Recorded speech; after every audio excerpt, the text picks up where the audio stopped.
Announce हो चुके हैं और 12 नवंबर से 8 दिसंबर के बीच पोल्स होने हैं। इसके बारे में हम आपको अपडेट आगे बताएंगे। फिलहाल आगे बढ़ते हैं। दिवाली से पहले सरकार की किसानों को एक बड़ी सौगात। सरकार ने रबी फसलों की एमएसपी 3 से लेकर 9% तक बढ़ा दी है। सबसे ज़्यादा एमएसपी मसूर पर 500 रुपये बढ़ाई गई है। सरकार ने 6 फसलों की एमएसपी तय की है। परंपरा के मुताबिक cabinet committee on economic affairs ने आज जो 2022-23 के सीज़न के रबी की 6 फसलों के न्यूनतम समर्थन मूल्य यानी एमएसपी निर्धारित किए हैं। गेहूं में 110 रुपये वृद्धि की गई है। 215 रुपये से बढ़ाकर इसको 2125 रुपये किया गया है। जौ को 100 रुपया बढ़ोतरी की गई जो 1635 से बढ़ के 1735 किया गया है। चना में 105 रुपये की वृद्धि हुई जो 5230 से बढ़कर 5335 रुपये अब किया गया है। मसूर में 500 रुपये की वृद्धि की गई है जो 5500 से बढ़ाकर 6000 रुपया किया गया है। और कुसुम में 209 रुपये की वृद्धि की गई है जो 5441 से बढ़ाकर 5650 रुपया किया गया है। और कैबिनेट के फैसलों की डिटेल समझते लक्ष्मण रॉय से। लक्ष्मण जी बताइए, आपने तो पहले ही खबर दी थी और अब उस पर मुहर भी लग गई है, लेकिन इस फैसले की डिटेल क्या है, क्या खास है इसमें? देखिए, सरकार ने जो एमएसपी बढ़ाई है उसमें 2 खास बातें हैं। सबसे पहली बात तो ये कि दाल के इंपोर्ट पर निर्भरता कम करने के लिए लगातार दूसरी बार सरकार ने सबसे ज़्यादा एमएसपी दालों की बढ़ाई है और मसूर की एमएसपी यहाँ पे 500 रुपये प्रति क्विंटल बढ़ाई गई है, जबकि सरसों की एमएसपी 400 रुपये प्रति क्विंटल बढ़ाई गई है।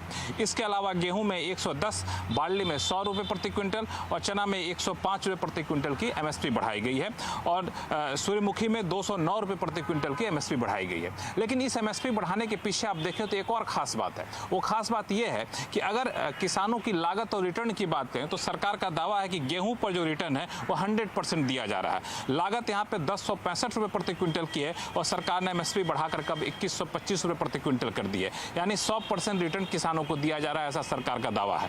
अगर सरसों की बात करें तो ये रिटर्न 104% है और मसूर में ये रिटर्न करीब 85% का है। तो यानी जितनी लागत है उसके बराबर, उससे उतना ही के बराबर का मुनाफा हो जाए, ये जो सरकार का वादा था उसकी तरफ ये बढ़ते कदम के तौर पर इसको देखा जा सकता है। बहुत बहुत शुक्रिया लक्ष्मण जी। और सिम कार्ड से साइबर फ्रॉड करने वालों पर अब नकेल कसेगी। फर्जी दस्तावेजों से सिम कार्ड हासिल करना आसान नहीं रह जाएगा। सरकार इसके लिए डाटा एनालिटिक्स सेंटर बनाने जा रही है। इसके बाद फ्रॉड सिम कार्ड को ट्रैक किया जा सकेगा। डिटेल समझते हैं असीम मनचंदा से। असीम, बताएं क्या है ये पूरी योजना, कैसे काम करेगा सिस्टम? जी सही कहा आपने। देखिए, हर रोज लाखों लोगों को बैंकिंग, इंश्योरेंस, लॉटरी या फिर इलेक्ट्रिसिटी बिल के नाम पर कॉल आते हैं और उसके जरिए उनके साथ फ्रॉड करने की कोशिश जो है वो की जाती है। और खासतौर पे कि ये जो जिन मोबाइल नंबर से कॉल आते हैं ये फर्जी दस्तावेजों के जरिए जो है वो लिए जाते हैं। ये सिम जो है एक्टिवेट जो है वो किए जाते हैं और ये कुछ चुनिंदा लोकेशन पर ये सिम जो है एक्टिव होते हैं। देश में कुछ ऐसे ही चुनिंदा इलाके हैं जो कि साइबर फ्रॉड का हब बन करके उभर चुके हैं, जिसमें कि जामताड़ा शामिल है, पुरुलिया शामिल है, मेवात शामिल है, जहां से कि ऑर्गेनाइज तरीके से साइबर क्राइम्स की घटनाओं का अंजाम जो है वो दिया जाता है। तो सरकार इस पर नकेल कसने की तैयारी जो है कर रही है। जो मैं सूत्रों के हवाले से जानकारी मिल रही है, जो डिजिटल कम्युनिकेशन कमीशन है उसने एक डाटा एनालिटिक्स सेंटर बनाने को मंजूरी जो है वो दे दी है। ये डाटा एनालिटिक्स सेंटर दूरसंचार विभाग जो है वो बनाएगा। ये उसके बाद डाटा जितने भी सिम कार्ड एक्टिवेट होते हैं उनके डाटा को एनालिसिस जो है वो करेगा। आर्टिफिशियल इंटेलिजेंस के जरिए पता किया जाएगा कि कौन सा सिम कार्ड जो है फर्जी दस्तावेजों के जरिए जो एक्टिवेट हुआ है, कौन सी लोकेशन पर ये ज्यादा से ज्यादा एक जगह पर ही जो है वो रहता है। तो उसके बाद उन सिम कार्ड को डीएक्टिवेट जो किया जाएगा।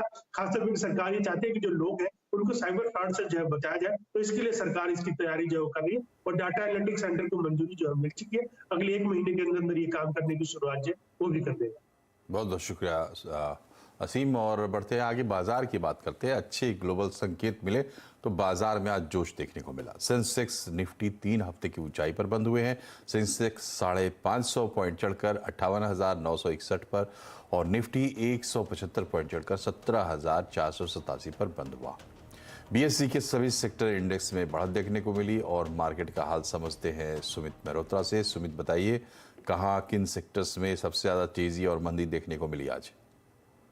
देखिए, लगातार तीसरा दिन जबकि भारतीय बाजारों में आज एक खरीदारी का रुझान बनता हुआ दिखाई पड़ा और जो मूड माहौल है वो बेहतर ही है। दिवाली से ठीक पहले भारतीय बाजारों के अंदर खरीदारी का रुख बना हुआ है। 17,500 इंडेक्स पे आज पार हुआ, तो एक एक करके तमाम गेनर्स आपकी स्क्रीन पे होंगे। लगातार दूसरा दिन जबकि एसबीआई 3.5% के आसपास की तेजी दिखा रहा है। अदानी पोर्ट 3%, आइशर मोटर 3% और आईटीसी डे हाई पर क्लोज हुआ। 2.5% की तेजी यहां पर आते हुए दिखाई पड़ी। निफ्टी के गिरने वाले शेयरों में एनटीपीसी करीब 1% नीचे, एचडीएफसी फ्लैट, ब्रिटानिया फ्लैट, सन फार्मा फ्लैट, ये फ्लैट टू नेगेटिव टोन पर बंद होते हुए दिखाई पड़े। मिड कैप में आज बीएचईएल शानदार तेजी रही, करीब 8.5% का उछाल। नंबर्स के बाद पॉलीकैब 5% चला, टीवीएस मोटर करीब 5% और इंडियन बैंक 5.5% की तेजी यहां आते हुए दिखाई पड़ी। मिड कैप लूजर्स में आज टाटा एलेक्सी लगातार दूसरा दिन जबकि 7.5% टूटा। नवीन फ्लोरीन 3% नीचे, मैक्स हेल्थ केयर 3% नीचे और मदरसन वायरिंग करीब 2% के आसपास की बिकवाली यहां आते हुए दिखाई पड़ी। एफएनओ में लीड कर रहा था बीएचईएल, पॉलीकैब, टीवीएस मोटर और पीएनबी। एक बढ़िया तेजी आज पीएसयू बैंक्स में थी, तो पीएनबी लीड करता हुआ।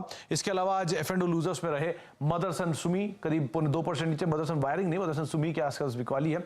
इसके अलावा आरती इंडस्ट्रीज 6% नीचे, नवीन फ्लोरीन 3% नीचे और एसीसी करीब 2%। लगातार दूसरा दिन जबकि एसीसी ने कल की तेजी के बाद प्रॉफिट टेकिंग थी। इसके अलावा ऑटो में आज लीड कर रहा था TVS, tube investment, Eicher motor, Tata Motors, जहां पे करीब 2 से लेकर 5% तक का मूव आज के सत्र के अंदर बनता हुआ दिखाई पड़ा। तो एक शानदार तेजी मार्केट्स में जो कि कैरी फॉरवर्ड होते हुए दिखाई पड़ी।